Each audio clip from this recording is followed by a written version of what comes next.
Lee back again with another edition of Dropping Bombs. Today in the studio, folks, or not in the studio, but via camera in my studios.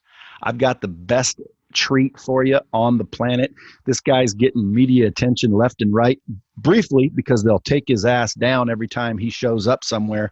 So I said, man, I got to get a piece of Dr. Rashid Buttar. Welcome, doctor. Thanks, Brad. I appreciate you having me. Man, dude, it's my pleasure and it's my honor. I've been listening to your videos. Obviously, they get taken down quite frequently off of YouTube and Facebook and the various social media platforms. And, you know, I've listened to all of them, or I don't know about all of them because I'm not aware. I don't know how many you've done, but I've listened to quite a few. And I'm wondering, why are they taking you down? You're not saying anything crazy. Like I see two girls in a cup. I see flat earthers, I see aliens and all these conspiracy theorists all over YouTube, all over Facebook. But then when I see your content, it's not that crazy, but they take you down. Why do you think that is? Censorship is the biggest problem in the entire world right now. They're preventing the public from becoming informed, because as soon as the public becomes informed, they become empowered. When you become empowered, you can no longer be victimized. And that's the reason that they're censoring everything. They're censoring it because they want to maintain control. They don't want people to know the truth. And I think that the reason they're censoring me more than everybody else is because, look, I don't have an agenda. You can't buy me. I'm not running for election. You know, I like kind of you said before we got in there, you don't give a crap. Okay, if there's one person on this planet that doesn't give a crap more than you, Brad, it's me. And that's nice. Because my kids are the most important thing in my life. And if this agenda that they've got comes to fruition, my kids won't have kids, and I don't even know if my kids will be able to survive, or your kids or anybody else's kids. This is the most serious thing that has ever been, that the human species has ever faced in recorded history. You know, this goes back thousands of years. It's been misinformation upon misinformation. It's always been divide and conquer. It's Democrat against Republican. It's black against white. It's, you know, Muslim against Jew. It's Christian against Muslim. It's everything that they can do to create division. Even within Islam, you've got Sunni against Shiite. Within Christianity, you got Catholics against Protestants. It's always about division. And people have to understand right now that this is the first time that it has become evident that we are all in the same boat. Excuse me. And more, the agenda of dividing us and then conquering us is becoming evident. And, you know, you want to talk about conspiracy theory, we'll talk about conspiracy theory, but I want you to remember where that term came from. Conspiracy theory was a term that was coined by the Central Intelligence Agency, by the CIA, right around the time of the JFK assassination. And it was designed to throw off, minimize, and ridicule anybody that would ask the question that would open up a narrative as to who killed John F. Kennedy. And that's where it all started from. And I'll tell you right now, the conspiracy aspect, it's very true. Okay, the theory aspect, that ship sailed a long time ago. This is way beyond the theory now. There's science, there's evidence, there's all sorts of proof to show that this has nothing to do with theory. This is not theoretical. This is factual, and that's why I believe my videos have been taken down, because I show the facts, I show the proof. And those three letters that you mentioned, you said them out loud: the C, the I, and the A. Now that's the shit I'm afraid of, because dude, there's some scary bitches. Even JFK said he was going to dismantle them because what he discovered, and then next thing you know, he's got a bullet in his head. Yeah, that's exactly right. And I'm sure you've heard Project Mockingbird. Absolutely. You're one of the few people that's actually talked about Project Mockingbird, yeah? And as soon as this thing whole started and they shut down the whole planet, I'm like, dude, this is not over a disease and a few deaths. And if it's true, if this is being shut down because of COVID, well then, dude, it is far more deadly than they're telling us. Like, they don't want us to shit our pants and freak out. So they're saying it's not that deadly. I said, but if they're doing this worldwide, this is either the most deadly thing about ready to kill a lot of people, or it's about something else. Now, well, let me just, if I can just respond to that. Sure. It is extremely deadly, and it's going to kill a lot of people, but it's not the COVID-19. Well, that's what's coming, correct? Correct. Right, and I want to talk about that, but the thing you're talking about that said we'll get this banned if we mention the two letter, the number and the letter, I'm going to say it rhymes with jive free. Okay, it rhymes with jive free. If you look at the top right of your phone, it probably says it in the top right hand of your phone in the corner. So this is what I keep hearing. They're running around with all these jive free towers, and they want us in our house so they can erect these towers. Do you think that's got any semblance of truth? Absolutely. So they're saying get in your houses so people can erect towers that we don't notice. Like I wouldn't have cared if they were erecting a tower, nor would I have known that it was a jive-free tower.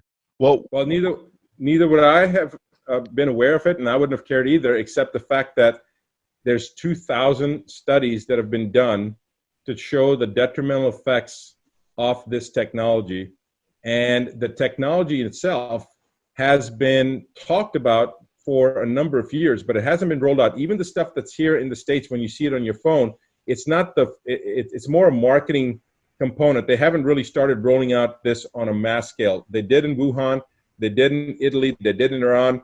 They have some of this in New York, they have some of this in California, they have some of it in fragmented areas, but they haven't rolled it all out. In fact, in Wuhan, they only had 2,000 of the 13,000 or 14,000, however many towers they had. They only had 2,000 of those towers that were turned on, and they turned them on in December of 2019. Now, lest anybody misunderstands, there's some people that are out there saying that this technology caused COVID-19. No, it didn't cause it. But think of this as a three-pronged stool, all right? You've got an issue of toxicity, you've got an issue of change in the radio frequency electromagnetic fields that are being generated, which is what this technology falls under. And then you've got a previous history of what's been done to people over the last decade under the pretense of public safety. And when you put those three things together, it's the perfect storm. It's like having the eggs, the flour, and the milk to make the cake. All right. If you don't have the milk, or you don't have the flour, you don't have the eggs, you can maybe make something, but it's not going to be that destructive. But you have all three, it's extremely, extremely deadly. And then what they're going to be doing, rolling out, that's going to make, it's going to be basically this issue that's causing the problem. And then they're going to use, the more people as they get sick, they're going to use the pretense of, oh my God, the second wave of COVID-19 coming, which they're already talking about. I mean, guys, we can't predict the market, right, for the next day or two, but they're telling us what virus is going to come out and when it's going to come out. And Dr. Fauci came out in 2017 and said that there's going to be a surprise pandemic in this presidency. And now they're talking about the second wave coming. I know that they know that there's a second wave coming. And I know it's not because their crystal ball is really shined up well. It's because they planned it. It's being orchestrated and it's being executed. Actually, from a evil standpoint, this is a brilliant strategy. If it wasn't so evil, I would be very impressed. But it is very evil, and I don't use the word evil loosely. Okay, I'm not a person that says things are good or bad. I say that's a matter of how you interpret it. Something that happens to somebody that's bad, well, there's always a good lining there. There's always a silver lining there. Brad, this thing is evil to the point that it makes Hitler looked like an innocent little child. It is evil. So let's pretend right now that all of that is accurate and it is deadly and it is going to kill a lot of people if this jive-free network gets erected successfully. What makes they invincible to the same thing? Like, in other words, why would we? Like, in other words, if I knew something was going to kill my neighbors, what makes me not have to deal with the same magnetic waves as everybody else? And first of all, who is they, do you think? I think it's part and parcel of the puppet masters that control Fauci and probably control Gates, even though Gates is the front man. And, you know, this again comes back into areas that I am not that well versed in. There are many other people that have talked to me about it. I don't know how much of that is factual or not, because again, that's not my area of study. I haven't looked into that as extensively. There's a lot of interesting things. I do know that Bill Gates is a eugenist. He's believed in population control. He's been known and publicly recorded as talking about depopulation, the need for depopulation through vaccinations. His track record of the vaccines and what he's done with vaccines is it's like unbelievably atrocious. There's so many thousands of lawsuits against him in other countries, you know, India being one of them, massive number of lawsuits, the number of people in Africa that he has maimed firsthand. It's unbelievable. Yeah, he's over there testing. He's over there testing vaccines, from what they say.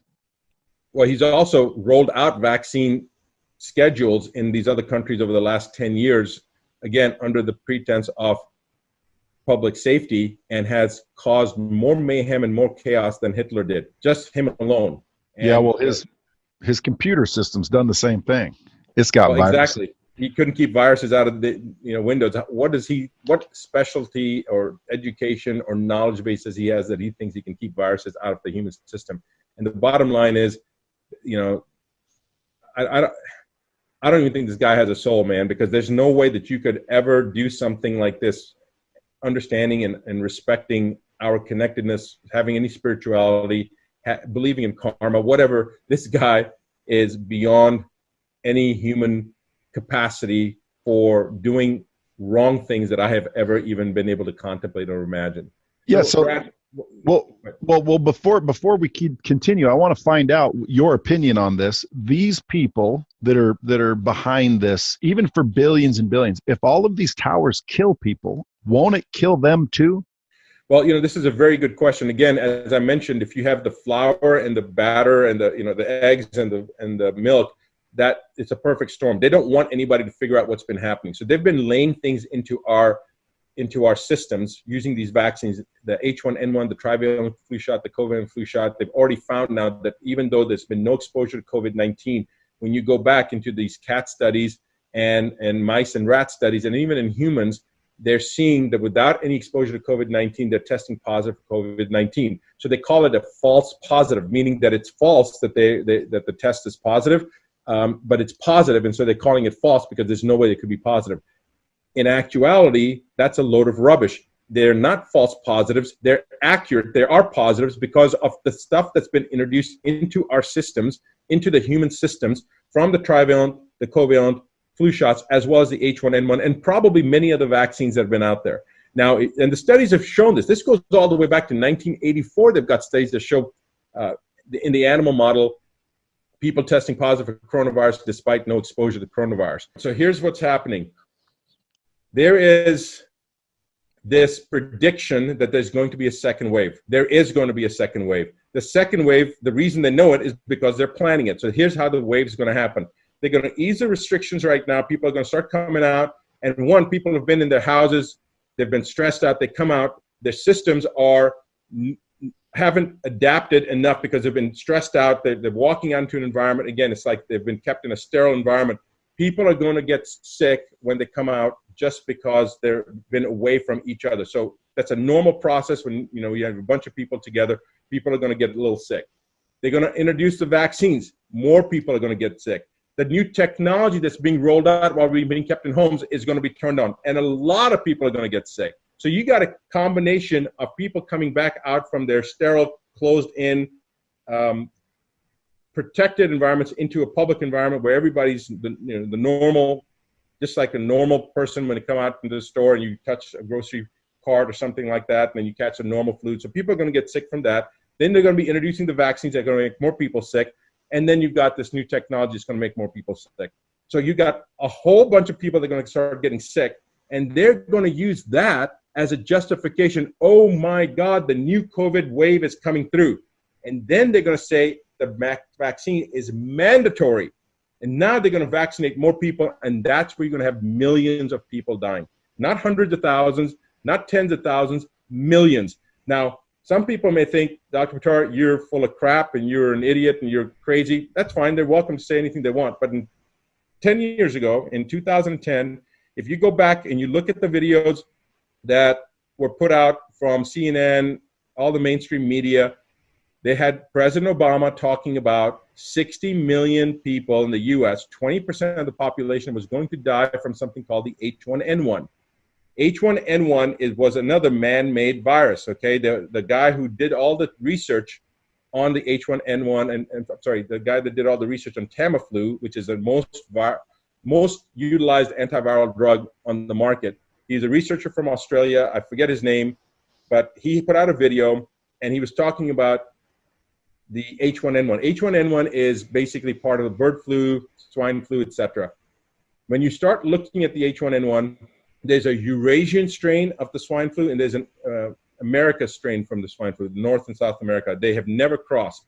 He showed an electron microscopy slide that showed the H1N1 having components both of the Eurasian strain and the America strain, and it was like a perfect surgical incision, okay? It was like a perfect, precise cut. And he was hemming and hawing about how this occurs, because you could tell that he was trying to say that this is man-made, and he didn't come out and say it's man-made. He said this just doesn't occur naturally.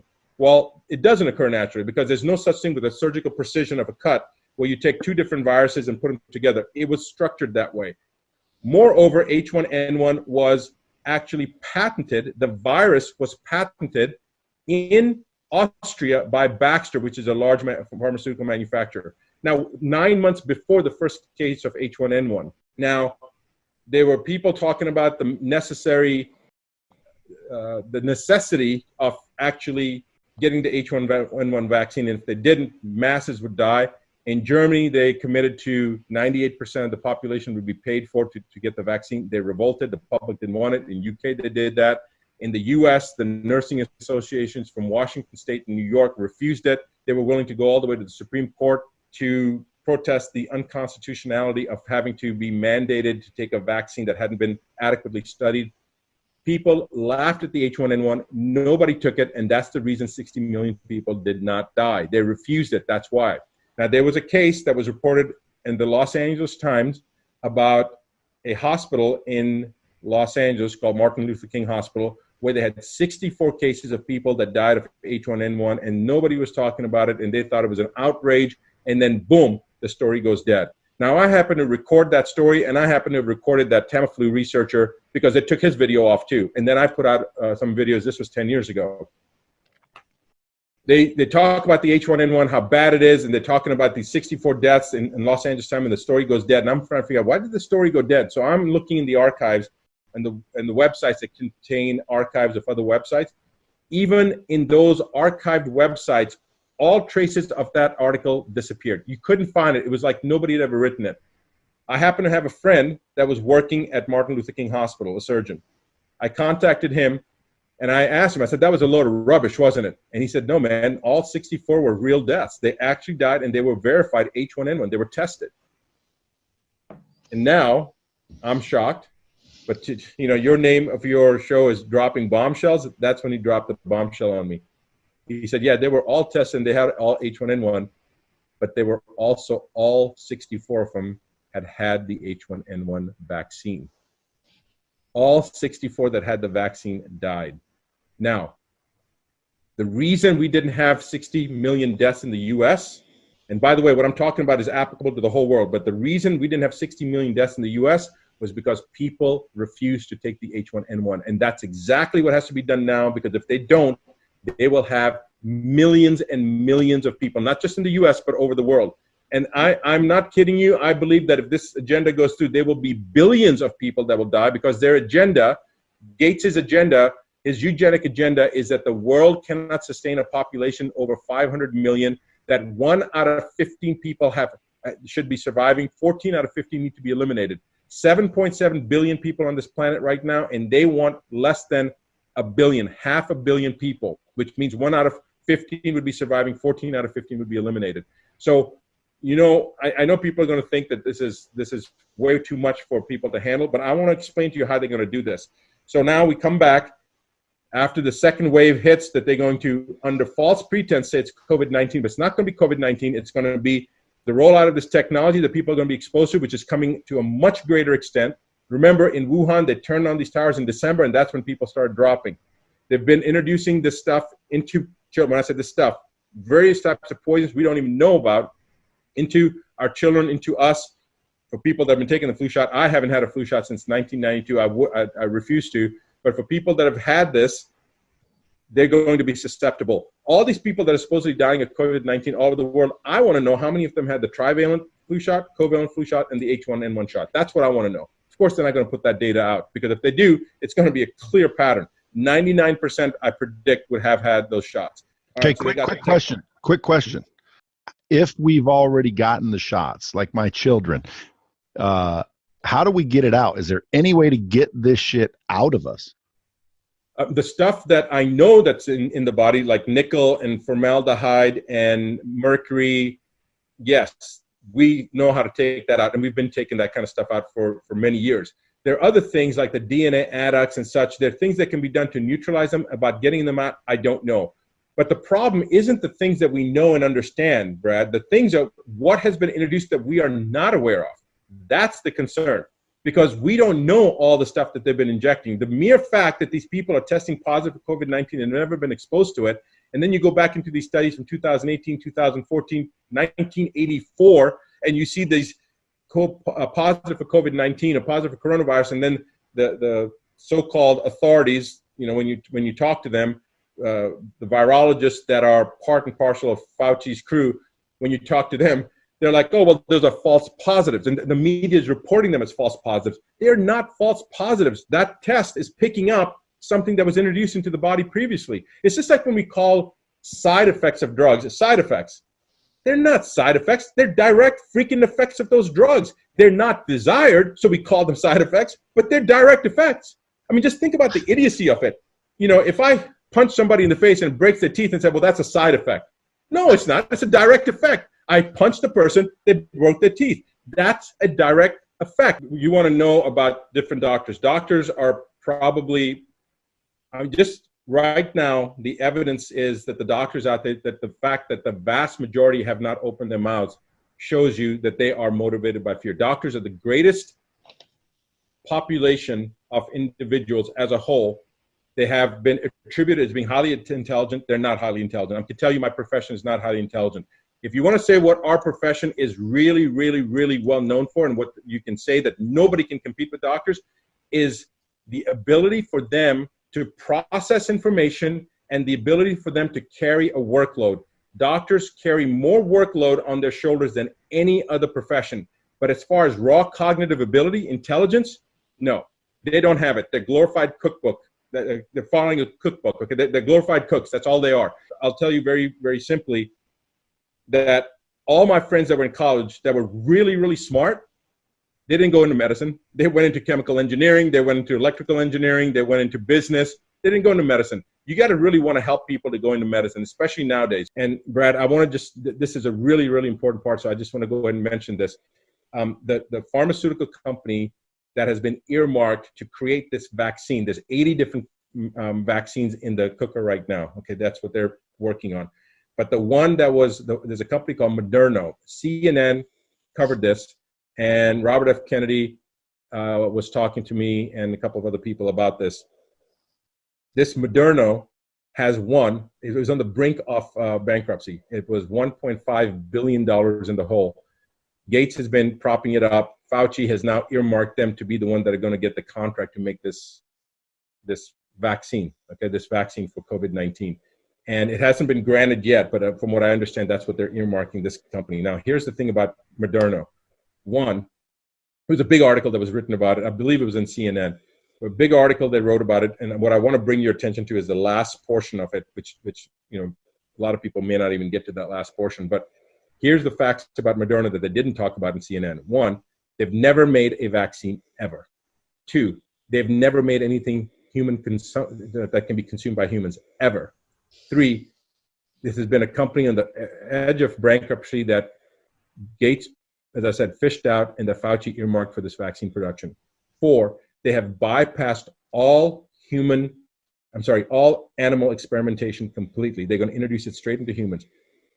Next, five, it's the first RNA vaccine that will be commercially available.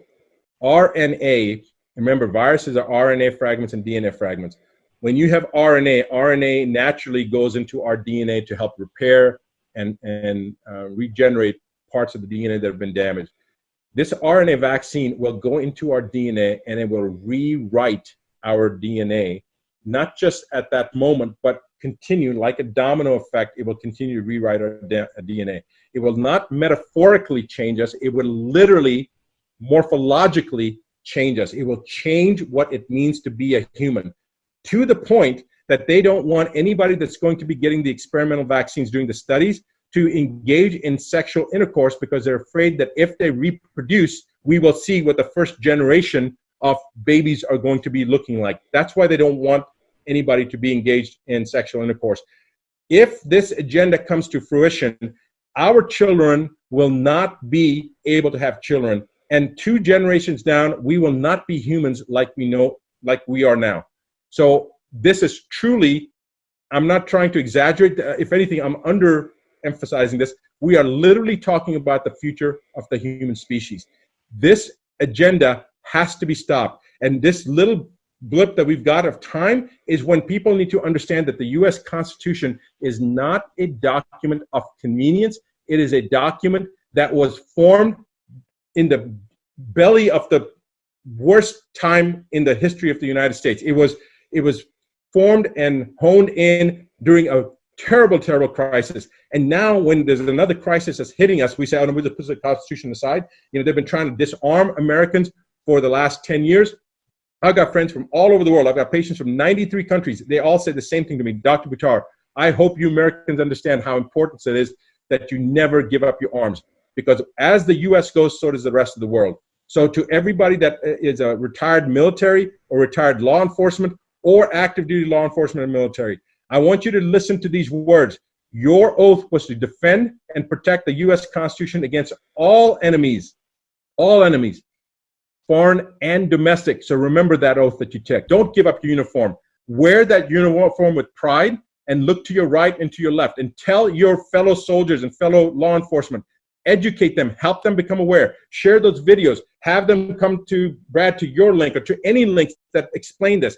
Make them aware, because as soon as you take off your uniform, you are just like any one of us. And your children are going to be susceptible just like our children are. So it is your job to defy an illegal order. Remember that if you follow an illegal order, you are guilty of a war crime.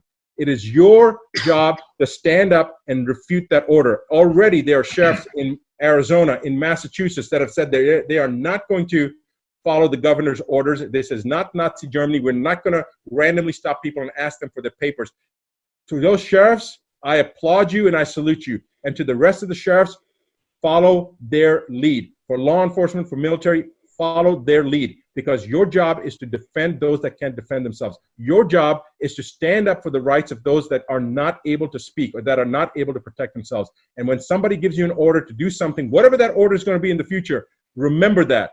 And you, to your right and to your left, every one of you, remember that and stand up for that, because there's something that's coming down the pipeline, and you are going to be the reason that we are going to be successful, and our future of mankind is going to not just be back to normal. It's going to be beautiful. It's going to be an abundant world. I'm so grateful for this time right now, Brad. The reason is because it's coming all to a head. All the lies cannot disappear. What I've been talking about for 29 years or 25 years, I've been a doctor 29 years, but for 25 years I've been talking about, you know, the vaccine issue, the cancer issue, the heart disease, the misinformation, the media propagating lies.